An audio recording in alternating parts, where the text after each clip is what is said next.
এই দেখো বন্ধুরা, আমি এই শাড়িটা 13 তারিখে অর্ডার দিয়েছিলাম ফ্লিপকার্টে।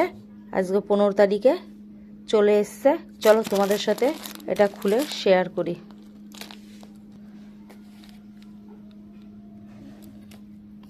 এই দেখো, এইটা হচ্ছে জমিন, এইটা হচ্ছে পাড়,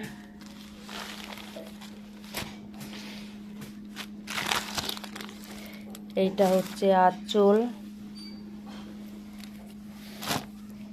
এই যে দেখো ব্লাউজ পিস, এটা হচ্ছে ব্লাউজ পিস, এটা হচ্ছে ব্লাউজ পিস, হালকা কালার ব্লাউজ পিসটা, হালকা, এই দেখো হালকা কালার ব্লাউজ পিস। আর এইটা পুরো আঁচল, আর এটা পুরো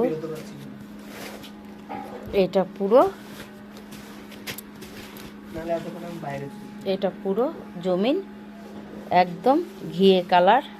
এটা ঘিয়ে কালারের জমিন, এটা রানী কালারের পাড়। বলো কেমন হয়েছে?